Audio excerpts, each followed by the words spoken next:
కొండ మీద యేసు ప్రభు చేసిన ప్రసంగం 6వ అధ్యాయము 16 నుండి 24 వచనాలు 16 to 24 ఈరోజు మనము ధ్యానించబోతున్నాం. ఇక్కడ దేవుని ఏక దృష్టితో దేవుని ఆరాధించడం, ఉపవాసము దాని ప్రాధాన్యత, మరి పరలోకంలో ధనము కూర్చుకొనుట, వెలుగు, అలాగే ధనము, వీటన్నిటిని గురించి కూడా ప్రభువు విశదీకరిస్తూ ఉన్నాడు, మాట్లాడుతూ ఉన్నాడు.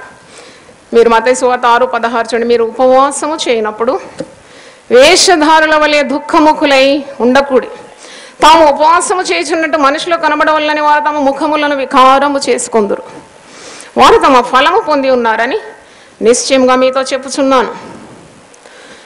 ఉపవాసము చేయుచున్నట్టు మనుషులకు కనబడవల్లని కాక, రహస్యమందున్న నీ తండ్రికి కనబడవల్లని నీ ఉపవాసం చేయనప్పుడు నీ తల అంటుకొని నీ ముఖము కడుగుకొను.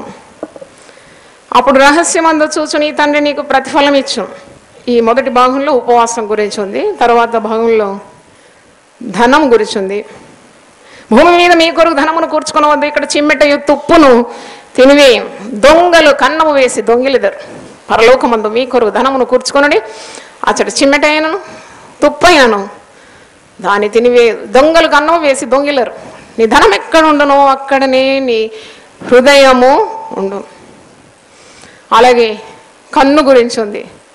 ప్రభు అంటున్నాడు, దేహము నాకు దీపము కన్నే, కనుక నీ కన్ను తేటగా ఉండి నిడలని దేహమంతయు వెలుగుమయమై ఉండు. నీ కన్ను చెడినదైతే నీ దేహమంతయు చీకటిమయమై ఉండును. నీలోనున్న వెలుగు చీకటి ఉండి నిడల ఆ చీకటి ఎంతో గొప్పది. ఎవడును ఇద్దరు యజమానులకు దాసుడుగా ఉండనేరడు. అతడు ఒకని ద్వేషించి ఒకని ప్రేమించును, లేదా ఒకని పక్షంగా ఉండి ఒకని తృణీకరించును. మీరు దేవునికిని సిరికిని దాసులై ఉండనేరరు. హల్లెలూయా. యేసు ప్రభు మాటలు ఎంత శక్తివంతంగా ఉన్నాయి మనకు తెలుసు. మరి 6వ అధ్యాయం, 7వ అధ్యాయం, 8వ అధ్యాయము, ఈ 3 కూడా ప్రభువు నోటి నుండి సూటిగా వచ్చిన మాటలు అన్నమాట. దేవుడు నానా రకాలుగా మాట్లాడతాడు కదా. ప్రవక్తల ద్వారా మాట్లాడతాడు, తన సేవకుల ద్వారా మాట్లాడతాడు, దర్శనం ద్వారా, స్వప్నం ద్వారా మాట్లాడతాడు. కానీ ఈ కొండ మీద ప్రసంగం దేవుడు సూటిగా యేసు ప్రభు నోటి నుండి వచ్చిన అద్భుతమైన మాటలు. ధర్మము చేయనప్పుడు మీరు రహస్యంగా చేయమన్నాడు, ప్రార్థన చేయనప్పుడు రహస్యంగా చేయమన్నాడు, ఉపవాసం చేయనప్పుడు కూడా రహస్యంగా చేయమన్నాడు. ఇది పరస్యంగా కాదు, రహస్యంగా చేసే పనులని రహస్యంగా చూసు నీ తండ్రి నీకు ప్రతిఫలం ఇస్తాడని చెప్పినాడు. ఇక్కడ ఉపవాసం గురించి చెప్తున్నాడు. ఉపవాసం చేసినప్పుడు ఉపవాసం చేయొద్దని అంటలేడు ప్రభు, ఉపవాసం చేయమంటున్నాడు. కానీ ఉపవాసంలో వేషధారణ ఉండకూడదని అంటున్నాడు. ఉపవాసం అంటే మనల్ని మనం తగ్గించుకుంటున్నాం, ఆహారం మీద కాకుండా దేవుని మీద దృష్టిని మలుచుకుంటున్నాం. We are concentrating on God, not on the earthly things. అంటే భూ సంబంధమైన వాటి మీద కాకుండా దేవుని మీద ఏకాగ్రత పెట్టుకోవడం, ఆహారం మీద కాకుండా నీ యొక్క దృష్టిని దేవుని మీద మలుచుకోవడం, నిన్ను నీవు తగ్గించుకోవడం, మరి దేవునికి ప్రార్థన చేయడం, అది ఉపవాసం. పరిశుద్ధ గ్రంథంలో ఉపవాస దీక్ష తీసుకున్న వారు చాలామంది ఉన్నారు. పాత నిబంధనలో, క్రొత్త నిబంధనలో యేసు ప్రభువే స్వయంగా ఉపవాసం చేసినాడు కదా. మత్తయి సువార్త 4వ అధ్యాయంలో చూసినప్పుడు 40 దినములు 40 రాత్రులు యేసు ప్రభు అరణ్యంలో ఉండి ఉపవాసము చేసినాడు. పాత నిబంధనలో మోషే ప్రవక్త 80 దినములు ఆహారము నీళ్లు లేకుండా సీనాయి పర్వతం మీద దేవుని ముఖంలో ఉపవాసం చేసినట్టు వాక్యంలో ఉన్నది. ఎజ్రా, నెహమ్యా, భక్తులు, దానియేలు ఉపవాసం ఉండి మాంసాహారాలు మానేసి, మనం అంటాం కదా డానియల్ ఫాస్టింగ్, మాంసాహారాలు మానేసి 21 రోజు దేవుని సన్నిధిలో ప్రార్థించినప్పుడు పరలోకం నుండి దూత దిగి నువ్వు బహు ప్రియుడవు, నీకు శుభమవును గాక అని సెలవిచ్చాడు. భయపడకుమని సెలవిచ్చినాడు. అంటే ఉపవాసం ద్వారా అనేక దీవెనలు ఉన్నాయి, అనేకమైన ఆశీర్వాదాలు ఉన్నాయి. కానీ విశ్వాసి గమనించాల్సిన కార్యం ఏంటి? యేసు ప్రభు బోధలో నీవు ఉపవసించినప్పుడు అది ఇతరులు గమనించి మరి నీ భక్తి జీవితము ప్రదర్శించుకోవడానికి కాదు అని ఖచ్చితంగా ప్రభువు చెప్తున్నాడు. నువ్వు ఉపవాసం ఉన్నప్పుడు ఎలాగ ఉండాలి? మరి ప్రభు అంటున్నాడు, నువ్వు ముఖము కడుక్కోవాలంట. అది నాకు చాలా అంటే సంతోషాన్ని ఇచ్చింది. నువ్వు తల దువ్వుకోవాలి, తల అంటుకోవాలి, నువ్వు శుభ్రంగా లోకానికి కనబడాలి. మీరు వేషధారుల వలె దుఃఖముఖులై ఉండకండి. ఉపవాసం చేస్తున్నట్టు మనుషులకు కనబడడం వల్లనే వారు తమ ముఖములను వికారము చేసుకో. సాధారణంగా ఉపవాసం చేసేవారు ముఖాలు వికారం చేసుకుంటారట. చాలా మరి దుఃఖంగా ఉన్నట్టు, కృంగిపోయినట్టు, లేక చాలా విచారంతో ఉన్నట్లు అలా ఉండకండి, సంతోషంగా ఉండండి. యూదులు 2 రోజులు వారానికి వారు ఉపవాసం ఉంటారంట. సోమవారము, గురువారం. ఎందుకంటే ఆ 2 రోజుల్లోనే సంత ఉంటుందంట. ఆ సంత దినం అందరూ కలుసుకుంటారు మన సంతలో. ఆ 2 రోజులు ఎందుకు ఉపవాసం ఉంటున్నారంటే వారికి కనబడిన వారందరికీ తెలవాలి వీరు ఉపవాసం ఉన్నారని. అందుకే ఉపవాసం ఉన్నట్టు వారు ప్రదర్శించుకుంటారు. పరిసయ్యుని ప్రార్థన మనకు తెలుసు కదా, గంభీరంగా ప్రార్థన చేస్తున్నాడు. నేను వారమునకు 2 రోజులు ఉపవాసం ఉంటున్నాను. ఇటు వేషధారణ అంతా కూడా దేవునికి అయిష్టమని ప్రభు మరి చెప్తున్నాడు. వారు తమ ఫలం పొంది ఉన్నారని నిశ్చయంగా మీతో చెప్తున్నాను. మనుషులు చూడాలని ఉపవాసం చేస్తే నీ ఫలం అప్పుడే నీకు దొరికిపోయింది, దేవుని యొద్ద నుండి నీకు ఫలం దొరకదని దాని అర్థమై ఉన్నది. ఉపవాసం గురించి శిష్యులకు యేసు ప్రభు ఏమని బోధించినాడు? మత్తయి సువార్త 9వ అధ్యాయంలో 14-15 చూడండి.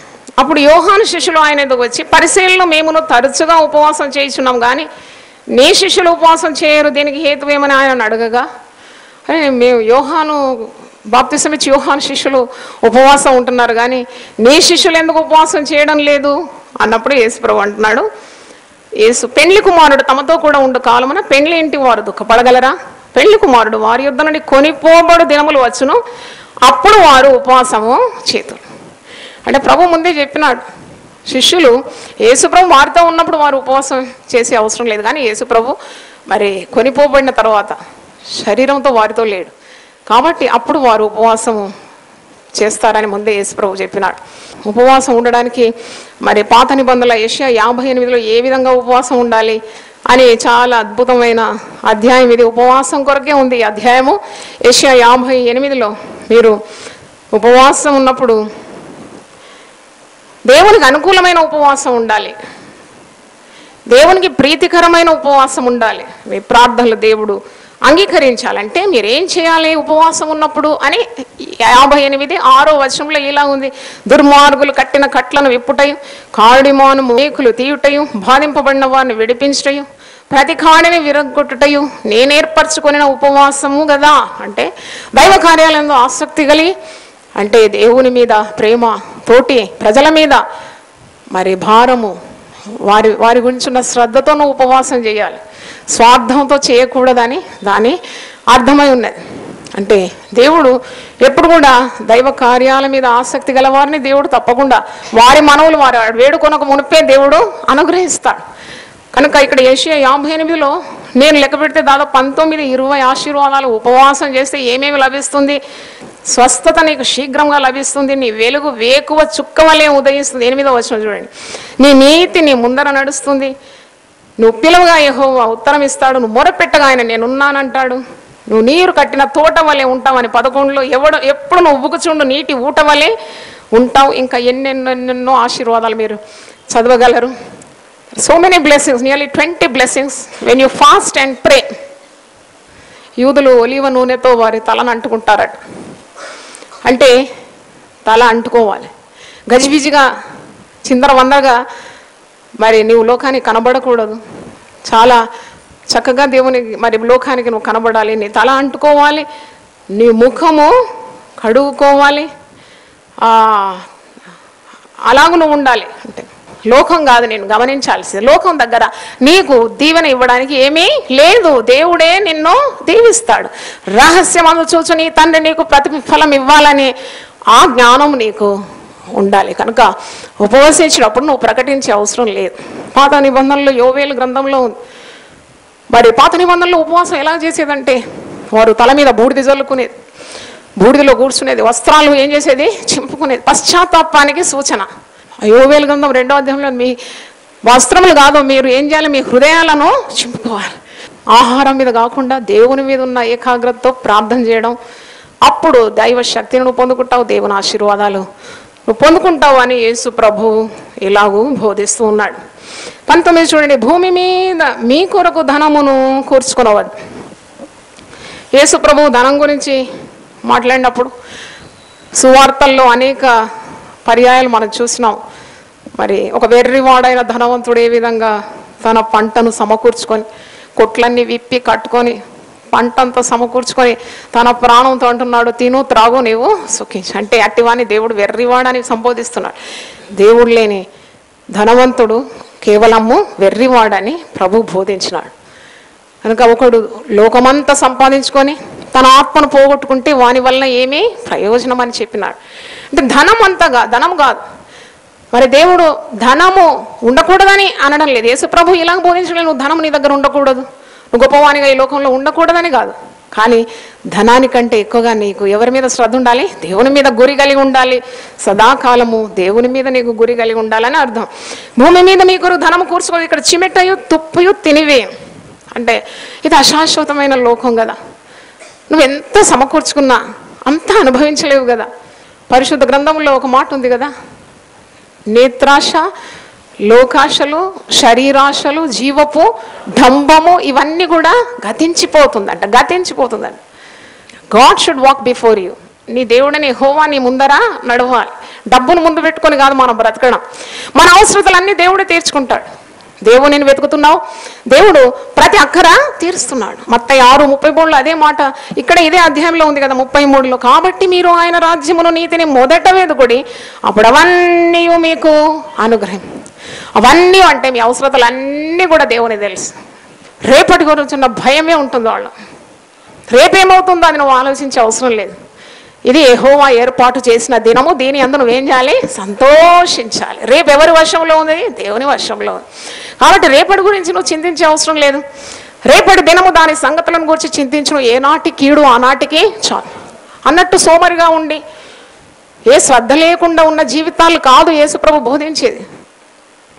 దేవుడు నీకు సమస్తం అనుగ్రహిస్తాడని, నీ చేతి పనులన్నింటినీ కూడా దేవుడే ఆశీర్వదిస్తాడని, భవిష్యత్ గురించిన భయాలు నీకు అనవసరం అని చెప్తున్నాడు. దేవునికి స్తోత్రం. హల్లెలూయా.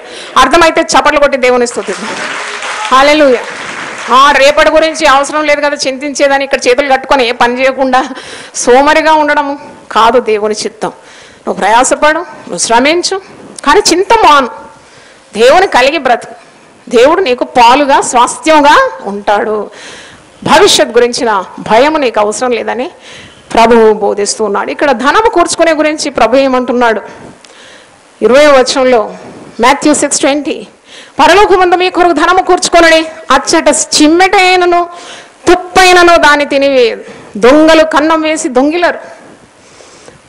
పరలోక రాజ్యంలో ధనం కూర్చుకోవాలట. అక్కడ చిమ్మెట తినదంట, తుప్పు కూడా పట్టదంట. అది శాశ్వతమైన రాజ్యం కదా పరలోక రాజ్యం. భూమి మీద అంటున్నాడు, పరలోకంలో అంటున్నాడు. అంటే 2 లోకాలు అన్నమాట. ఇక్కడ భూలోకం ఉన్నది, పరలోకం ఉంది. నువ్వు భూలోకంలో కూర్చుకున్నవన్నీ కూడా అది వదిలిపెట్టి నువ్వు వెళ్ళిపోవాల్సి వస్తుంది. ఒకవేళ ఎంత సంపాదించుకున్నా దొంగలు పడితే అదంతా ఖాళీ అయిపోతుంది, చిమ్మెట పడితే పాడవుతుంది, తుప్పు పడుతుంది. కానీ దేవుని కొరకున్న నీ ప్రయాసం, దేవుని కొరకున్న నీ సమకూర్పు, అది పరలోకంలో శాశ్వతంగా ఉంటుందని అర్థం. దేవునికి స్తోత్రం. హల్లెలూయా. అంటే డబ్బు ఉన్నప్పుడు దైవ కార్యాలు చేయడానికి, దాన్ని వినియోగించడానికి నువ్వు వెనకాడకూడదు. కొందరు దశమ భాగం ఇవ్వరు, దేవుని ఆలయానికి వస్తారు, వాక్యాలు వింటారు, దైవ కార్యాలన్నీ కూడా మరి దీవెనలు కావాలని ఆశిస్తారు. కానీ దేవుని సేవ కొరకు కొద్దిగా చేతులు చాపి సహాయపడారు. వారు ఏదేదో ఆశిస్తారు, వారికి దొరకదండి. ఎందుకంటే దేవుని నియమాలు కొన్ని పాటించాలి. ఆ దశమ భాగం కూడా నీ పిల్లల కొరకు నువ్వు కూర్చుకోవాలని ఆశించకు. ఎందుకంటే నీ పిల్లలకు తెలివి, జ్ఞానము, ఆరోగ్యము, కాపుదల ఎవరు ఇవ్వాలి? దేవుడే ఇవ్వాలి. చప్పట్లు కూడా దేవుని స్తుతి. హల్లెలూయా. దేవుడు ఇవ్వాలి. ధనం మీద ఉండొద్దు నీ యొక్క ఆశ. ధనమును నమ్ముకొని వాడు ఏమవుతాడట? పాడైపోతాడని సామెతలు 11లో ఒక మాట ఉంది. ధనమును నమ్ముకొని వాడు పాడైపోవు. సామెతలు 11:20, ధనమును నమ్ముకొని వాడు పాడైపోవును, నీతిమంతులు చిగురాకు వలె వృద్ధి పొందరు. చిగురిస్తారట, పచ్చగా ఉంటారు. ఖర్జూర వృక్షం వలె వారు మువ్వు వేస్తారట. లెబానోను వృక్షం వలె, దేవదారు వృక్షం వలె వారు ఎదుగుతూ ఉంటారట. కనుక దేవుని ఆశ్రయించాలి. ధనమును నమ్ముకుంటే నువ్వు పాడైపోతావు. నా కృప నీకు చాలు కదా. సామెతలు 23లో ఒక మాట ఉంది, అది కూడా మీరు చూడాలి. ధనం మీద నువ్వు ఎప్పుడు కూడా నీ ఆశను పెట్టుకోకూడదు. 23:4 సామెతలు 23, Proverbs 23:4 ఐశ్వర్యము పొంద ప్రయాసపడకుము, నీకు అట్టి అభిప్రాయం కలిగినను దాన్ని విడిచిపెట్టము. దాని మీద దృష్టి నిలిపిన తోడనే అది లేకపోను, నిశ్చయముగా అది రెక్కలు ధరించి ఎగిరిపోను, పక్షిరాజు ఆకాశంలోకి ఎగిరిపోనట్లు అది ఎగిరిపోను. చాలా మందికి బాధలు చింతలు ఎందుకు వచ్చింది అనంటే ధనాశ సమస్త కీడునకు మూలం. ధనం కూర్చుకోవాలంటారా, ధనం వారికి గిట్టదు కూడా. ఇవన్నీ వ్యర్థమని ప్రభు అంటున్నాడు. నువ్వు ధనం మీద కాదు నీ యొక్క ఆశ పెట్టుకోవడం, దేవుని మీద ఆశ పెట్టుకోవాలి. ఎవడు యెహోవా మీద ఆశ పెట్టుకోను, ఎవరికి యాకోబు దేవుడు సహాయుడగునో వాడే ధన్యుడు. దేవునికి స్తోత్రం. పరలోకంలో నేను ఎట్లు ధనం కూర్చుకోవాలి అంటే, భూమి మీద నువ్వు ఉన్నప్పుడు దైవ కార్యాల కొరకు నీ ధనాన్ని వెచ్చించాలి. అదే పరలోకంలో ధనం కూర్చుకోవడం. నా పేరిట వచ్చువానికి ఒక గిన్నెడు చల్లనీరిచ్చినాను, దాని ఫలము పోగొట్టుకో అంటే దాని అర్థము నువ్వు సేవలో ఎంతగా పాలు పొందుతావో అంతగా పరలోకంలోని ధనము అధికమవుతుంది. అక్కడ దొంగలు కూడా కన్నం వేసి దొంగిలరు. అక్కడ శాశ్వతంగా నీకు ధనము మరి కూర్చుకుంటున్నావు అని అర్థము. నీ ధనం ఎక్కడుండునో అక్కడనే నీ హృదయము ఉండును. ఇంటి దగ్గర 1,00,000 రూపాయలు పెట్టి ఇక్కడికి వచ్చినావంటే ఇక్కడ ఉండదు, నీ మనసు ఎక్కడ ఉంటుంది, దాని మీదనే ఉంటుంది. గొల్లం వేసినానా లేదా, అల్మారా తాళం వేసినానా లేదా, ఆ తాళం చేతులు ఎక్కడ పెట్టినా ఇదే ఉంటుంది అన్నమాట. యేసుప్రభు ఎంత చక్కగా ఖచ్చితంగా చెప్పినా, నీ ధనం ఎక్కడుంటుందో అక్కడే నీ హృదయం కూడా ఉంటుంది. కనుక నీ హృదయంలో ధనానికి కాదు దేవునికే స్థానం ఇవ్వాలి. God should rain your heart, not money. వెలుగు గురించి ప్రభు చెప్తున్నాడు. 22వ వచనం చూడండి. దేహమునకు దీపము కన్నే గనుక నీ కన్ను తేటగా ఉండిన ఎడల నీ దేహమంతయు వెలుగుమయమై ఉండు. కన్ను గురించి ప్రభు ఏం చెప్తున్నాడు? ఆ కన్ను తేటగా ఉండాలని ప్రభు అంటున్నాడు. కన్ను ద్వారానే పాపం కూడా ప్రవేశిస్తుంది. ఏదైనా ఒకటి చూస్తావు, అది ఆశిస్తావు. దురాశ తిరిగి దుఃఖానికి చీటైపోతుంది. నువ్వు కోరుకుంటావు. దేవునికి అయిష్టమైనవి కూడా ఈ కన్నుతోనే నువ్వు కోరుకుంటావు. అంటే ఆకర్షణ అంతా కూడా కన్ను ద్వారానే. అవ్వ కూడా మోసపోయింది కన్నుల ద్వారానే. ఆ పండు ఎలా ఉండిందంట, కన్నులకు చాలా రమ్యంగా ఉండిందంట. ఈ కన్ను నువ్వు చాలా జాగ్రత్తగా ఉంచాలి. 15వ వచనం Psalms 25:15 నా కను దృష్టి ఎల్లప్పుడూ యెహోవా వైపునకే తిరిగి ఉన్నది, ఆయన నా పాదములను వలలో నుండి విడిపించు. అంటే ఇటు అటు చూడకూడదు అన్నమాట. నేను యేసు తట్టే చూడాలి. అందుకే పౌలు అంటాడు, విశ్వాసంలో కర్తయ్య దాన్ని కొనసాగించేవాడైనా యేసు వైపే నువ్వు చూడాలి. దావీదు భక్తుడు, ఆకాశమందు ఆసీనుడైన వాడా నీ తట్టు నా కన్నులు ఎత్తుచున్నాను. ఎటు చూసినా మోసమే, మీరు మిట్లు గొలిపే లోకం. నేను ఆకర్షిస్తుంది, పడేస్తుంది, నీ పాదాలు తొట్టిల్లిపోతుంది, భక్తి జీవితం నుండి పడిపోతావు. కాబట్టి కన్నులు ఆత్మ నియంత్రణలోనే ఉండాలి. ఉదయం లేచినప్పుడే దేవుని తోట నీ కన్నులు ఎత్తాలి. దేవా, ఈ దినమంతటి కొరకు నీ కృప నాకు కావాలి. శోధనలో పడకుండా నన్ను తప్పించు, కీడులో పడకుండా నన్ను కాపాడు. దేహానికి దీపం ఏంటి? కన్ను. సంసోన్ గురించి మనకు తెలుసు కదా, కన్నుల ద్వారానే పాపం ప్రవేశించింది. వేశ్యను ప్రేమించినాడు, అభిషక్తుడని మర్చిపోయినాడు. కన్నులు పోయినాయి. శత్రువులు వచ్చి ఏం చేసినారు? ఆయన అభిషేకాన్ని కోల్పోయిన తర్వాత కన్నులు కూడా తీసి ఏం చేపిస్తున్నారు? ఆయనను తిరుగాటి విసురుతున్నారట. ఎక్కడి నుండి పడిపోయినాడు చూడండి. అందుకే చాలా జాగ్రత్తగా ఉండాలి నీ జీవితం. మనం గమనించాలి. యేసు ప్రభు కూడా అంటున్నాడు, నీ కను దృష్టి సూటిగా ఉండాలి, దేవుని చూసే నేత్రాలుగా ఉండాలి. దేహానికి దీపము కన్నే గనక నీ కన్ను తేటగా ఉండాలట కన్ను. ఏ వక్రత వంకరతనం మోసం ఉండకూడదు. అందుకే నేత్రాశ అని ఉన్నది చూడండి. నేత్రాశ, శరీరాశ కూడా ప్రవేశించేది హృదయంలో దేని ద్వారా? కన్ను ద్వారానే కదా. శరీరాశ, నేత్రాశ, జీవపు డంబము, ఈ లోకాశలు అన్నీ కూడా కన్నుల నుండి ప్రవేశిస్తుంది. హృదయం మాలిన్యమైపోతుంది. Heart becomes impure, defiled. అందుకే నీ కన్ను తేటగా ఉండాలి. నీ కన్ను చెడినదైతే 23వ వచనం, నీ కన్ను చెడినదైతే నీ దేహం అంతయో చీకటిమయమై ఉండును. నీ హృదయంలోకి వెలుగు ప్రకాశించాలన్నా, నీ హృదయంలో చీకటి ఏలాలన్నా కన్నుల నుండి అన్నమాట. కన్ను ద్వారానే హృదయానికి చేరుతుంది. నువ్వు కన్ను చెడిందైతే నీ దేహం అంతా చీకటి, నీలో ఉన్న వెలుగు చీకటి ఉన్నట్లు ఆ చీకటి ఎంతో గొప్పది. అంటే చూడండి, పాపము నీ హృదయంలోకి ప్రవేశించి దేవునికి దూరంగా చేస్తుంది. నేను ఎప్పుడు చెప్తుంటాను కదా, the worst thing that can happen to a person when he sins is separation from God. మనల్ని దేవుడు అపవిత్రులుగా పిలవలేదు, పరిశుద్ధ జనముగా పిలిచినాడు. చప్పట్లు కొట్టి దేవుని స్తుతి. they are called to be a holy people.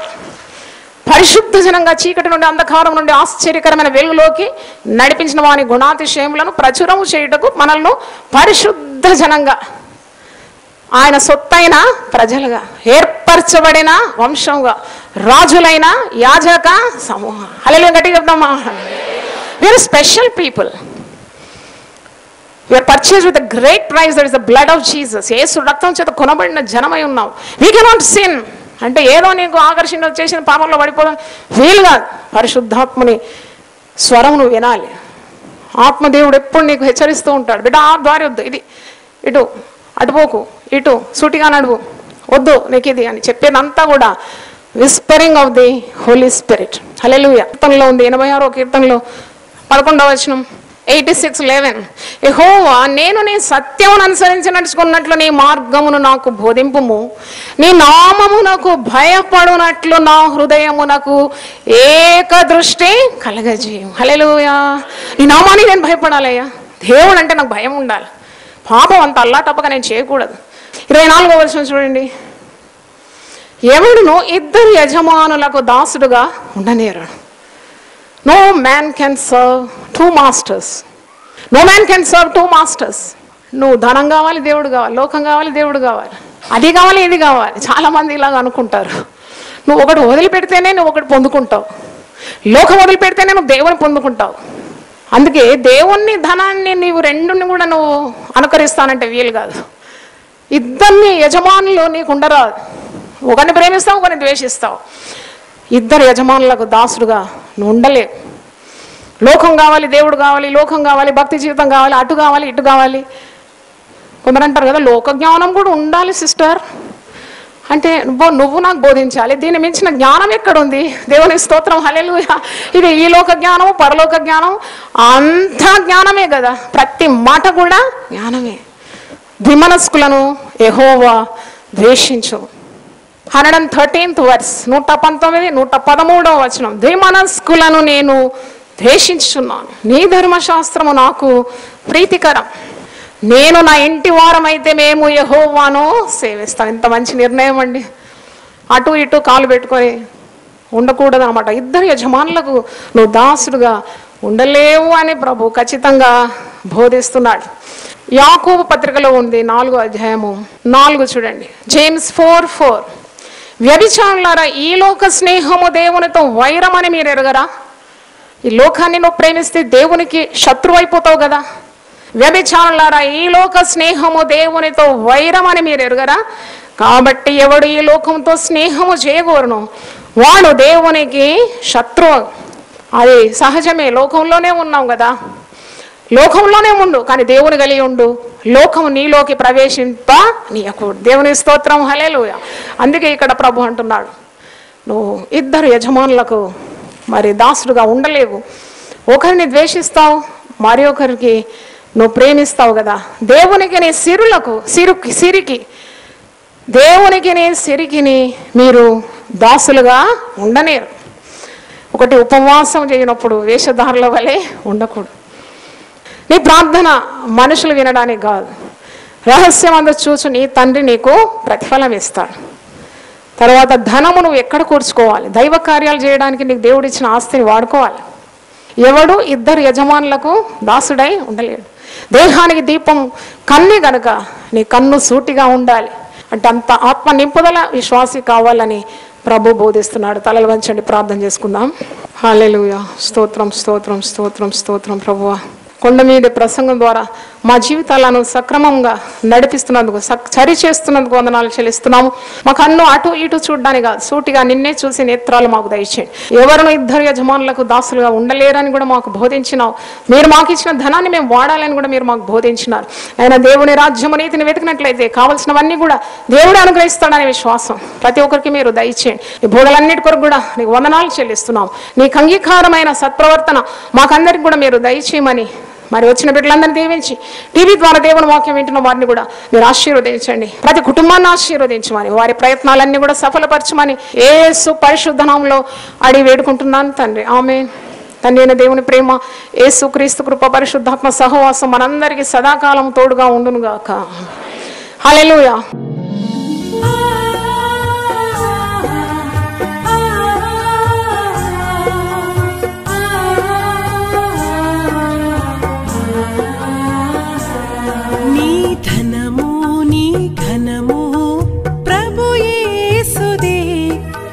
దశమా భాగము నీయ వెనుదీతువా.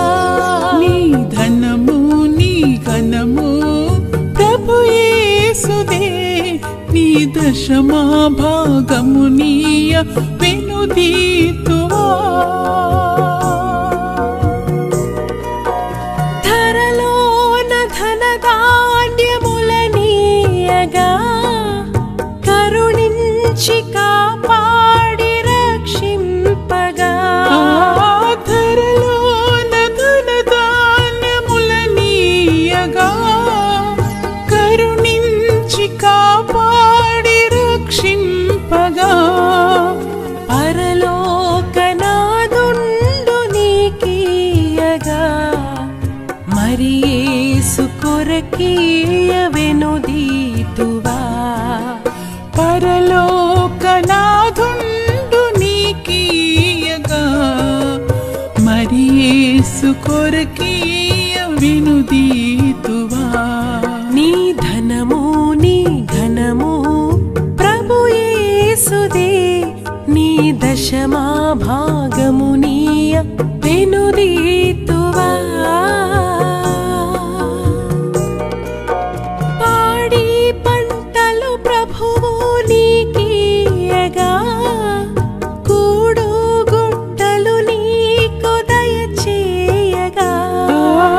పాడి పంటలు ప్రభువు నీకీయగా కూడు గుట్టలు నీకు దయచేయగా. వీడంగ ప్రభు యేసు నామంబును గడువేల ప్రభుకీయను క్రైస్తవా.